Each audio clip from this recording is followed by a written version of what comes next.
Assalamualaikum Ibu Suna. Waalaikumsalam warahmatullahi wabarakatuh. Ya, bagaimana kabarnya hari ini Ibu? Alhamdulillah sehat-sehat. Alhamdulillah saya pun juga sehat. Seperti yang sudah kita Herni chat kemarin dengan Ibu bahwa hari ini kita akan mengadakan pertemuan singkat. Herni akan mewawancarai Ibu sebagai kepala sekolah Herni. Terus juga di sini Herni ingin menyampaikan bahwa kemarin Herni sudah belajar tentang pembelajaran modul 3.1 dilema etika. Jadi di sini kami memiliki tugas untuk mewawancarai 2 sampai 3 kepala sekolah. Pertama itu pada Ibu Suna ya. Nah, Ibu Suna. Jadi kita ini dalam pembelajaran Herni itu ada 2 macam, yaitu dilema etika dan juga bujukan moral. Jadi kalau seandainya Ibu Marzunawati memiliki suatu pengambilan keputusan yang membuat Ibu dilema, itu nanti kita akan cocokkan dengan paradigma, nilai-nilai yang terkandung, dan juga 9 cara pengujian. Jadi apabila kasus Ibu itu atau suatu permasalahan Ibu itu belum sesuai dengan 3 tadi yang disebutkan, itu berarti masuk ke bujukan moral. Jadi di sini Herni ingin menanyakan beberapa pertanyaan untuk Ibu Marzunawati.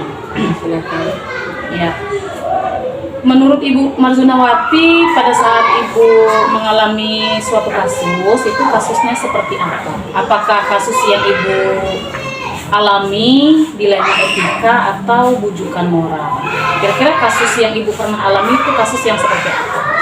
Yang menurut pengalaman saya yang saya alami yaitu dilema etika. Ya. Bisa Ibu ceritakan tentang bagaimana dilema etika tersebut yang Ibu alami? Yang ini yang pertama masalah atau pengangkatan guru P3 ya. Kemarin itu kebetulan di SD 6 ini guru kelas 1 sampai 6 sudah cukup. Tapi memang itu ada satu yang honor, kebetulan itu kelas 1. Nah, namun alhamdulillah waktu pengumuman P3 guru sudah ada yang ditugaskan di SD kita, SD 6 Padang Ilim ini. Nah, alhamdulillah. Jadi waktu itu ya saya agak terkejut, namun itu memang kenyataan ya. Nah, mereka itu dipanggil, guru yang ditugaskan yang lulus P3 itu dipanggil, langsung yang guru honor memang honor P3 itu dipanggil, dimusyawarahkan. Kebetulan yang guru honor P3 itu sudah lama, berjalan 5 tahun masa kerja. Nah, dari ngajar kelas 1, langsung saya musyawarahkan, dipanggil antara guru yang honor dengan P3 itu, dimusyawarahkan masalah jam pelajaran. Jadi, waktu kemarin itu yang ada kendala masalah mata pelajaran mata lokal ya. Nah, kebetulan waktu itu jadwal sudah disusun untuk sementara guru yang lulus P3 itu diberi dulu mata pelajaran mata lokal. Oke, berarti Ibu Marzuna ini memiliki dilema ya, apakah guru honor kelas tadi dengan guru P3K yang baru masuk tadi ya Ibu Marzuna, tapi hal tersebut sudah Ibu atasi secara baik. Baik, Ibu Marzunawati, bagaimana nih Ibu menjalankan pengambilan keputusan di sekolah Ibu ini, terutama pada kasus di mana ada 2 kepentingan. Itu artinya Ibu tadi ada 2 kepentingan besar. Di sisi lain Ibu ingin guru honor tetap mengajar di sini, di sisi lain ada guru yang baru juga yang harus masuk, padahal kita sudah full kelasnya ya Bu ya. Nah, padahal itu sudah sama-sama benar. Bagaimana Ibu langkah Ibu untuk menentukan hal tersebut? Pertama, saya minta pendapat dengan rekan sejawat, minta pendapat macam mana yang bagusnya. Kedua, saya simpulkan sendiri. Ketiga, guru tersebut saya panggil kembali. Oke, baik. Berarti Ibu mengadakan diskusi ya Bu ya. Terus juga Ibu juga berpikir bahwa ini untuk jangka pendek dan jangka panjang. Ya, betul untuk sekali. iya betul sekali, karena apa namanya, untuk kedepannya karir seorang guru di sini dan juga sesuai dengan kontrak SK yang telah dibuat. Dan juga untuk kepentingan murid kita juga ya Bu ya, Iya. karena bagus sekali kalau kita ini memiliki guru yang banyak, Yang begitu banyak, ya, ya. betul sekali. Nah selanjutnya Bu, langkah atau prosedur apa nih yang Ibu biasa lakukan selain daripada tadi mengadakan diskusi? Ya, dipanggil kembali seperti tadi ya, dipanggil, dia ajak musyawarah dulu. Sudah itu baru menyusun jadwal kembali. Oke, baik. Berarti banyak tahap-tahapannya Ibu Ya. ya, Ibu telah melaksanakan pengambilan keputusan tersebut. Terus hal apa yang Ibu anggap efektif dalam pengambil keputusan pada kasus dilema etika ini? Pada proses penyelesaiannya begitu. Oh, ini yang maksudnya di sini Yang efektif itu Ibu sama-sama tidak merugikan ya. Tidak sama tidak merugikan ya. Guru-guru yang baru tugas di SDN 6 Padang Inem tadi, dia tetap menjalankan tugas yang seperti mana yang dituntut pemerintah, dan juga guru yang honor sudah lama tadi, dia tetap melaksanakan tugas seperti mana biasanya sesuai dengan tugas masing-masing di sekolah kita ini. Oke, baik, luar biasa Ibu Marjunawati ini mengambil keputusan yang sangat dilema ya. Di sisi lain kita harus apa namanya, guru honor tadi harus kita ambil juga tindakan, tetapi ada juga yang baru masuk juga harus kita ambil tindakan. Nah selanjutnya Ibu Marjuna, apakah Ibu memiliki sebuah jadwal tertentu dalam penyelesaian kasus dilema etika ini, dan Ibu itu menyelesaikan kasus ini perlu waktu ataukah memang pada saat itu juga Ibu menyelesaikannya? Sudah jelas perlu waktu. Pertama kemarin itu guru-guru yang seluruh guru ataupun staf di SD 6 Padang Inem dikumpulkan terlebih dahulu, baru berencana menyusun jadwal, baru apa tuh melaksanakan, menerapkan. Oke. Nah, adakah tidak tantangan yang Ibu ini dapatkan dari pengambilan keputusan ini? Alhamdulillah tidak. Oke, berarti Ibu merasa bahwa ini semuanya sudah clear ya Bu ya, tantangannya tidak terlalu pelik dan Ibu bisa menyelesaikannya dengan berdiskusi dengan rekan sejawat, dengan rekan kepala sekolah juga mungkin kan, dan juga dengan guru yang bersangkutan. Baik, bagus sekali itu Ibu Marjuna. Adakah seseorang atau faktor yang selama ini mempermudah atau membantu Ibu dalam mengambil keputusan tadi? Ada tidak? Ada. Iya.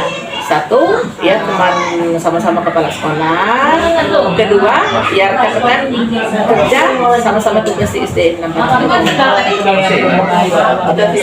Dari semua hal yang Ibu sampaikan tadi, pembelajaran apa yang dapat Ibu ambil dari kasus Ibu mengalami dilema etika ini? Ya, yang kasus yang saya alami, berarti segala sesuatu itu kita melaksanakan atau kita mengambil kesimpulan tidak luput dari musyawarah dan bekerja sama dengan teman-teman. Oke, baik, luar biasa Ibu Marjunawati ya dalam menyelesaikan kasus ini yang membuat Ibu dilema. Terus lagi bahwa setelah Hernia melihat dari kasus Ibu bahwa ini memang betul dilema etika, karena di sini porsinya yaitu benar dengan benar. Ibu benar dalam mengambil keputusan kepada guru honorernya, dan Ibu juga benar dalam mengambil keputusan kepada guru ASN yang datang. Iya betul sekali, dan berarti kasus Ibu ini bukan rujukan moral ya Bu ya. Ya, bukan.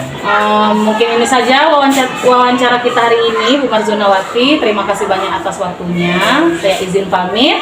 Semoga Ibu bisa beraktivitas kembali setelah ini.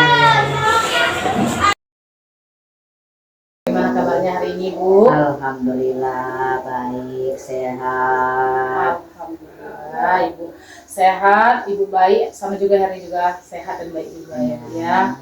Nah Ibu kemarin Herni sudah menghubungi Ibu Nida untuk kita melakukan wawancara.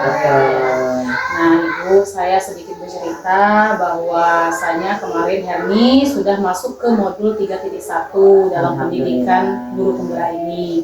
Jadi judulnya itu tentang dilema etika. Jadi intinya dari dilema etika ini suatu keputusan yang diambil benar melawan benar. Tapi kalau ada lagi satu lagi namanya rujukan moral, Bu. Iya. Rujukan moral itu berarti kita harus bersangkut paut dengan hukum. Jadi ringkasnya Ibu Yanida, saya ingin Ibu dan Herni sharing mengenai apa sih kira-kira Ibu pernah merasakan tidak dilema atau sesuatu hal yang membuat Ibu sulit untuk mengambil keputusan. Kalau seandainya itu ada, Ibu Yanida boleh ceritakan kepada Herni. Iya, terima kasih Nak Erni telah mencari fakta di sini. Di sini selama Ibu menjabat itu temuannya itu sedikit, tapi itu keputusan yang sangat berat.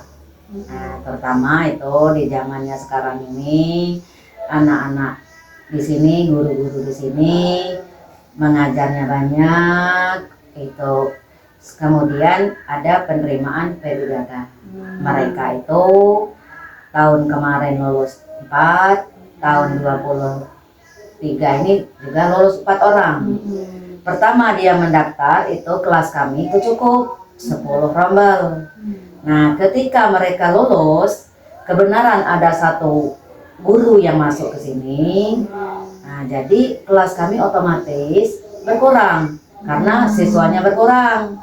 Kelas 6-nya berkurang, jadi kelas kami yang dulu 10 rombel sekarang menjadi 8 rombel. Dikarenakan itu ada anak yang lulus P3K, otomatis kami kelebihan guru waktu itu. Nah, itu saya mengalami dilema yang sangat berat. Bagaimana? Sedangkan mereka ini lulus otomatis di SD3 sudah kelebihan guru. Nah, jadi saya ke dinas, menemui dinas bagaimana caranya. Orang dinas bilang itu P3K tidak boleh pindah, PNS yang boleh pindah. Nah, jadi saya berpikir, saya ke BKD. Orang BKD bilang cari tempat sekolah yang kosong untuk PNS. Saya pikir-pikir, apabila saya memindahkan guru tanpa sepengetahuan mereka, saya akan merasa berdosa selama-lamanya. Sedangkan jabatan kami tidak lama. Jadi saya ambil keputusan mengadakan rapat di sekolah ini. Tindakan saya ambil rapat guru dengan P3K. Saya utarakan, mereka tahu sendiri bahwa kelas kita itu kurang, lebih. Tapi ada mata pelajaran untuk memenuhi jam mereka. Nah, setelah kami rapat, kami buat bersama-sama itu surat tugas guru kan. Nah, jadi di surat tugas itu kami hitung-hitung jam mereka cukup. Untuk P3K itu dapat semua kelas, tapi mereka kurang jam. Nah, jadi kami itu ambil inisiatif bagaimana dengan anak P3K. Nah, anak P3K yang 2 orang, Asep dengan Ervina itu cukup jam. Tapi mereka kalau cukup jam tidak dapat tunjangan fungsional. Nah, mereka siap dan ikhlas. Ya, itu keputusan mereka. Saya tidak ambil keputusan hari itu juga. Saya catat mereka itu sanggup. Asal jangan dipindahkan dari sini. Guru PTNS-nya juga jangan dipindahkan dari sini. Yang penting kami mengajar di sini. Nah, asal tidak saling merugikan. Saya pending dulu rapat hari itu, kami tutup. Kemudian saya suruh pikir 1 minggu. Setelah 1 minggu kami kumpul lagi. Setelah kami kumpul lagi itu mereka bilang biarlah kami belum dapat fungsional, asal kami tetap mengajar di sini, kami jangan pindah, jangan DP, jangan apa-apa. Nah, terus saya lihat anak TK. Anak TK sekarang itu 29, hampir 30, berarti bisa dibuat 2 kelas. Bisa dibuat 2 kelas. Kami hitung-hitung untuk tahun 2025, insya Allah semua guru yang P3K dan guru PNS tadi cukup mengajar di sini. Itu melihat dari keputusan kami bersama tadi dengan melihat ke TK.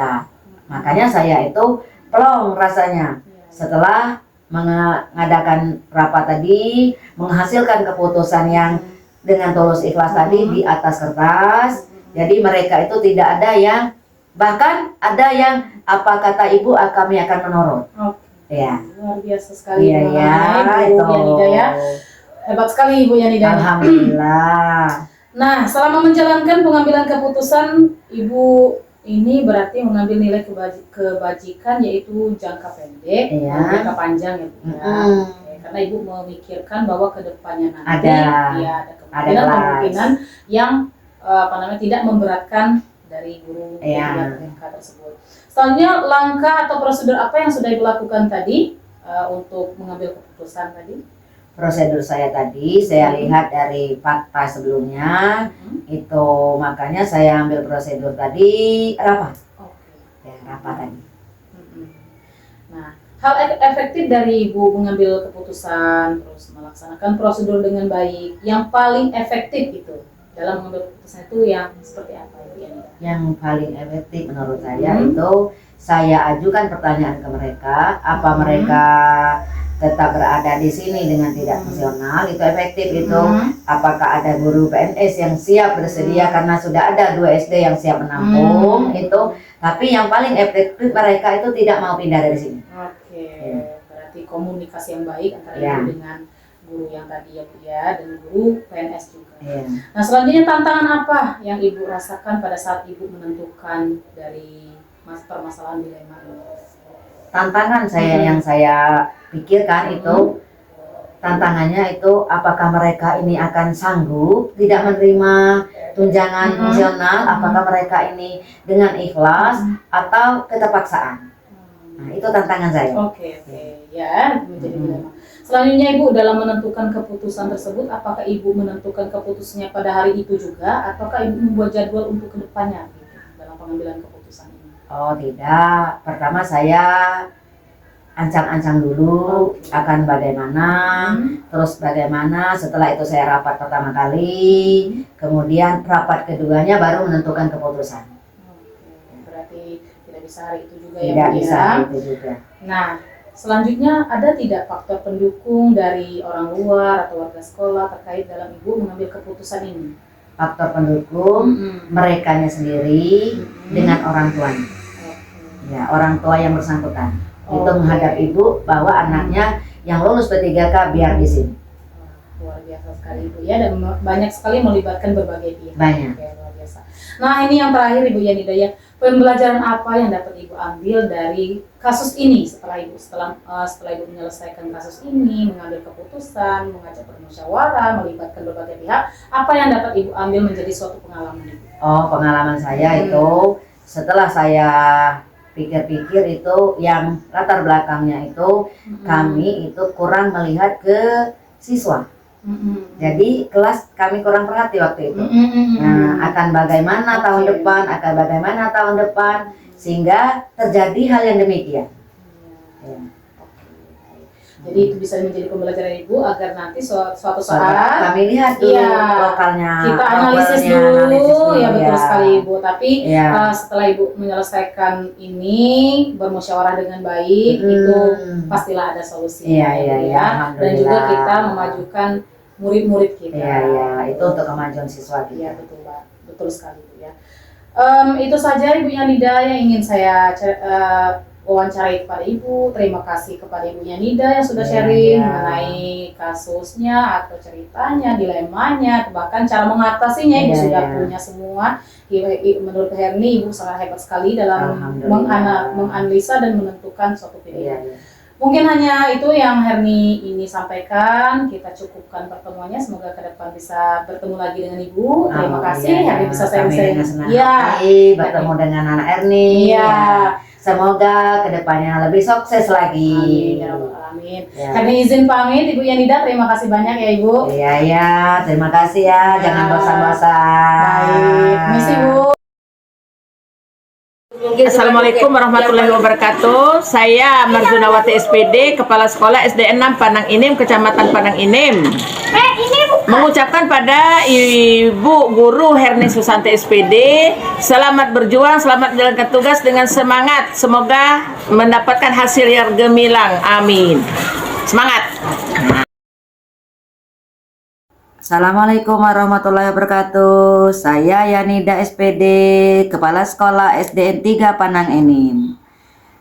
Untuk anak-anak saya Erni, semangat ya, bergerak terus untuk guru penggerak. Iya. Sukses selalu. Assalamualaikum warahmatullahi wabarakatuh. Nama saya Herni Susanti dari SDN 6 Panang Enim, Kecamatan Panang Enim, Kabupaten Muara Enim. Pada hari ini saya telah selesai mewawancarai 2 kepala sekolah, yaitu sama kedua-duanya memiliki kasus dilema etika.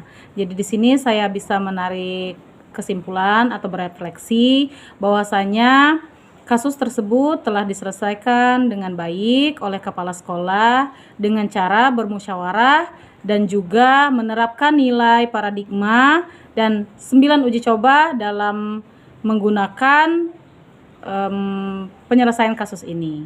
Jadi di sini saya akan bisa kembali memberikan pengetahuan kepada teman saya, rekan sejawat dan juga warga sekolah dalam hal modul 3.1 ini. Terima kasih. Wassalamualaikum warahmatullahi wabarakatuh.